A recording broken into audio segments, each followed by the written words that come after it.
Son las 8:35. José La Luz. Bueno, gracias, Julio. Ya estamos en pleno fin de semana porque muchísima gente se fue desde el miércoles. A este país le gusta la vaina. Y eso está bien.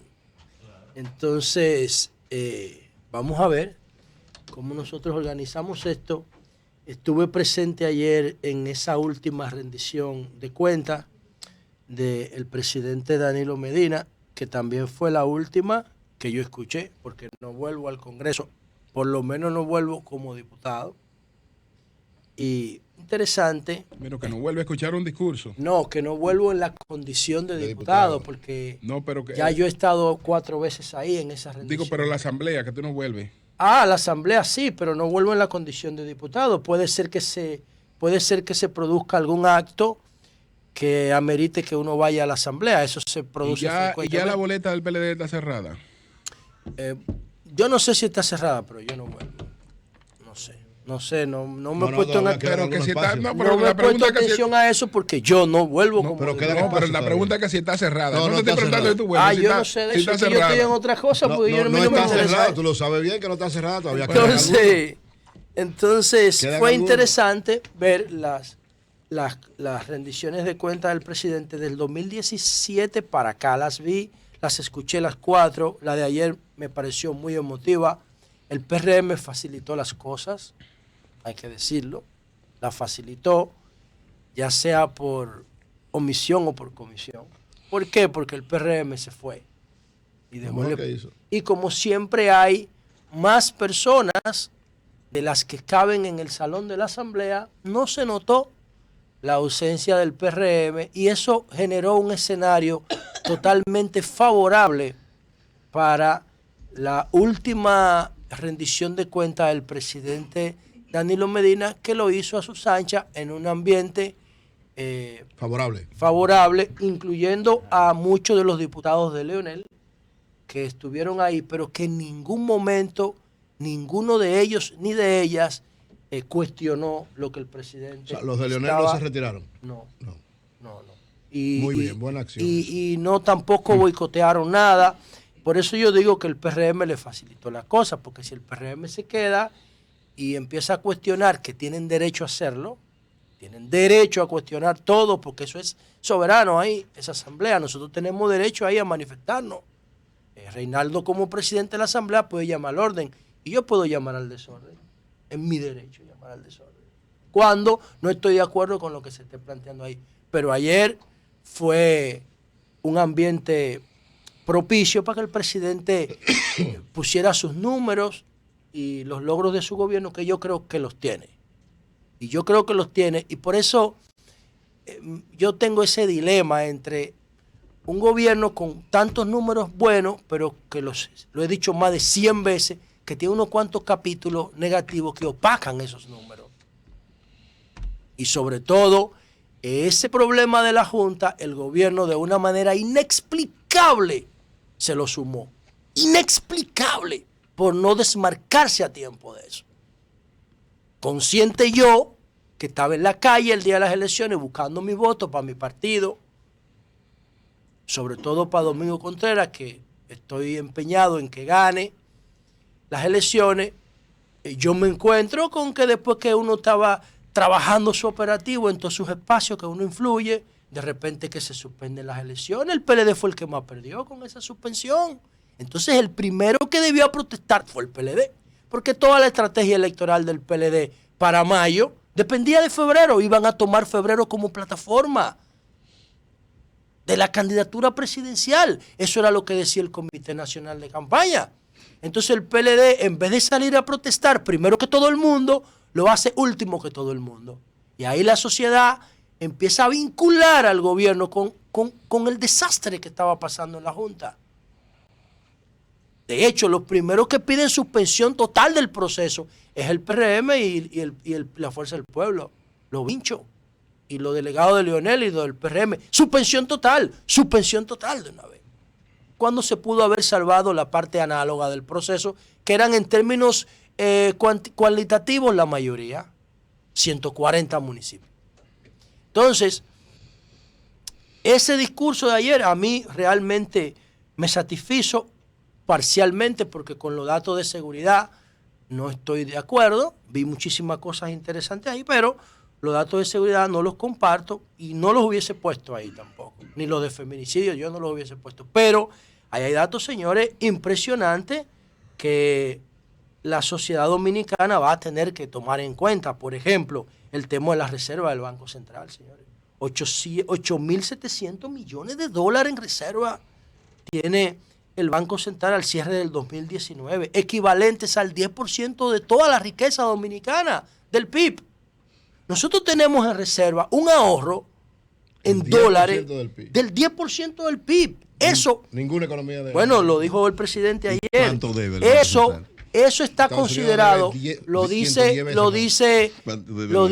el Fondo Monetario Internacional, claro, está considerado como un balance óptimo. Claro. Lo dice el Fondo Monetario Internacional, óptimo, que tú tengas en reserva para contingencia, para respaldar toda la emisión monetaria expresada en pesos y en dólares, y respaldada por dólares, 8.781 millones de dólares. Eso es lo impresionante. El año pasado, ¿con cuánto encontró Leonel en el 2004? Los dominicanos búscalo. Los dominicanos mandaron más de 10.000. Pero el Fondo Monetario dice, José, que el 2019 los dominicanos mandaron promedio 12.000 millones. Siempre lo mandan para todos los países, pero todos los países. No, para todos los países no. Para México no siempre. Para México no mandan. En el 2004, espérate. Mandaron 850 millones de dólares. Espérate, para México no mandan. ¿Y quién te ha dicho que para México no manda? México la economía decreció un punto. Búscalo ahí en tu tableta. Disculpa. Decreció un punto, búscalo. Y México es el que más, México recibe más remesas que todos los demás países juntos. Oye, y mírale, pero búscalo ahí. Porque si cada vez que yo dé una para cifra. Su economía, la remesa, ¿cuánto significa? ¿Cuánto fue el crecimiento de México? Es que yo no puedo. Cada vez que yo doy un dato, que tú lo respondas, porque vamos a durar hasta las 11 y Julio me va a quitar ahorita. Oye, la remesa Julio, en México si tú no lo callas, me paro y me voy. ¿Qué hacemos? Un punto no significa. Oye, porque si yo voy a... Tú hiciste tu comentario, entonces, ¿qué vaina es esta? Está bien. No, así no se puede, viejo. Entonces, ese es el punto. El otro punto es el tema de la educación. Impresionante eso. Impresionante. 33.000 aulas el balance. Eso es impresionante, pero lo más impresionante para mí es que se haya respetado sin escándalos ese 4% por la educación. Ese es el respeto de un pacto. Para mí eso empodera a la sociedad y la motiva a decir, oye, se puede volver a buscar un pacto en este proceso electoral, porque el pacto del 2012 se cumplió por el 4% por la educación. De hecho, yo creo que además de lo que publicaron ayer, el manifiesto del Trabucazo 2020, que yo lo saludo eso, porque hay una propuesta mía integrada ahí, que es la Procuraduría Electoral, que ellos quieren que se haga por consenso, como estaba originalmente en la ley, cuando yo lo propuse.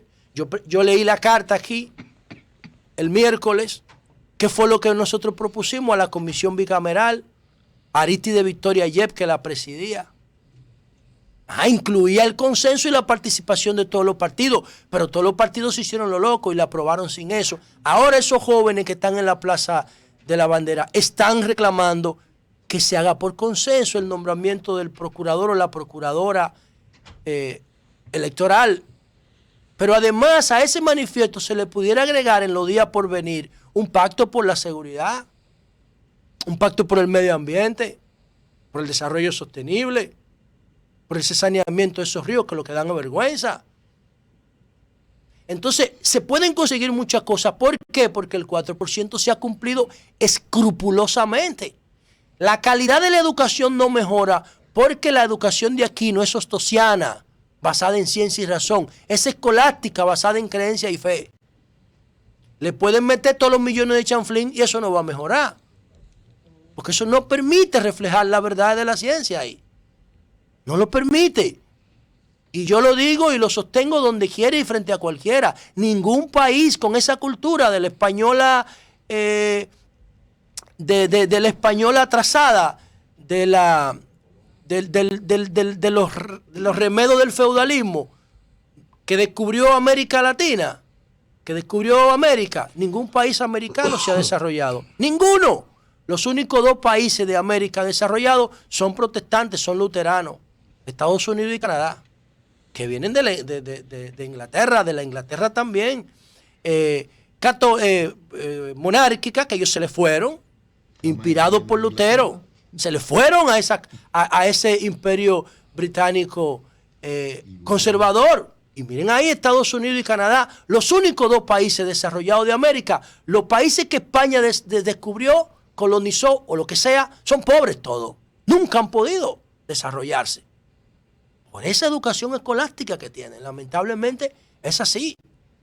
Pero el pacto por el 4% se ha cumplido y ahí están los resultados. El tema de Punta Catalina, eso es impresionante, señores. Cómo Punta Catalina va a impactar en el ambiente de generación del país en sentido general.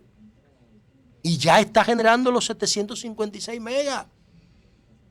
Y ya lo está haciendo. Y eso es significativo. Y ahora el mercado abierto va a tener que moverse en función de los precios que establezca Punta Catalina. Y eso va a tener un impacto que decía Danilo ayer entre 250 y 500 millones de dólares al año. Pero además está el tema de que nosotros estamos dejando atrás el combustible fósil más contaminante. Lo estamos dejando atrás. Ya no hay prácticamente combustible fósil. Pero, sobre todo, ¿recuerdan lo que decía el director de Sur aquí? De que por primera vez en la historia de la República Dominicana, el Distrito Nacional y el 80% del país tiene luz 24 horas. Y eso no se puede esconder, señores. Porque una sociedad moderna como la nuestra es una sociedad que tiene que estar conectada. ¿Cómo tú te conectas? Con electricidad. Y vamos a volver ahí dentro de unos minutos porque hay un aspecto crítico que quiero resaltar. El tema del transporte. El circuito ONSA metro teleférico. Ya Danilo dijo que después de resolverse los problemas de licitación, van a ir con la segunda línea del teleférico por Santo Domingo Oeste y Santo Domingo Norte, que va a tener un impacto terrible paralelo a este.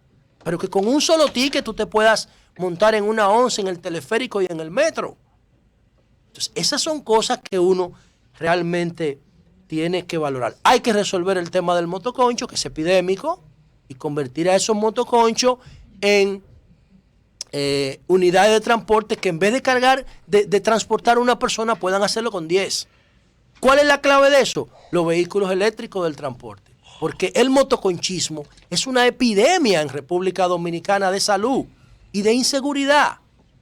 Entonces, debemos migrar esos motoconchos unitarios a esos mismos motoconchistas, convertirlo en microempresarios, dándole unidades que puedan cargar 10 y 15 pasajeros. Porque lo del motoconcho es una informalidad terrible, pero el resto del transporte está bien. Hay estabilidad en los precios del pasaje, hay una parte que está subsidiado. Eso hay que reconocerlo. Como también hay que reconocer el tema del apoyo a las pymes.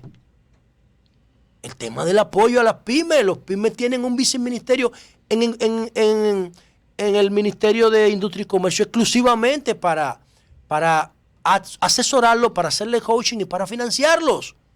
No solamente se financian por ahí, sino a través de Banca Solidaria, 36,000 préstamos a microempresarios.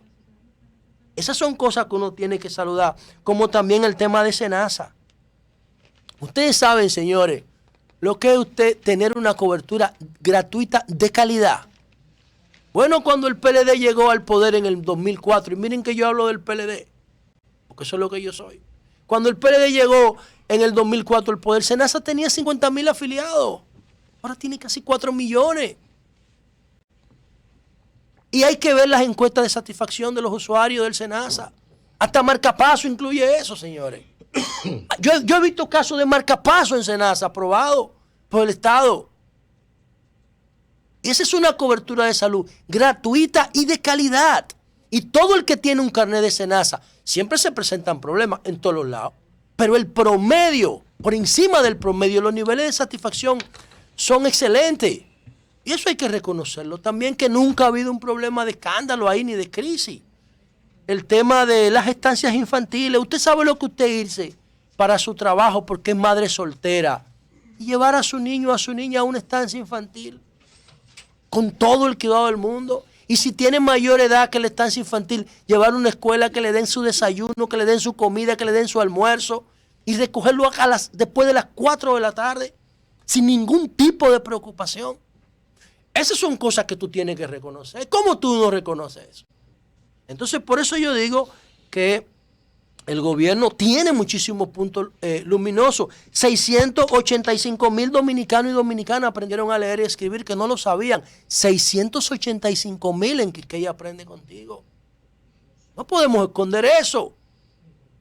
Nadie se había ocupado. ¿Por qué? Porque Balaguer sabe. Balaguer sabía 23 años de gobierno que si empoderaba al pueblo a través de la educación no lo podía gobernar con facilidad. Ese es el gran problema del PLD, que ha empoderado al pueblo a nivel tecnológico, a nivel económico y a nivel educativo.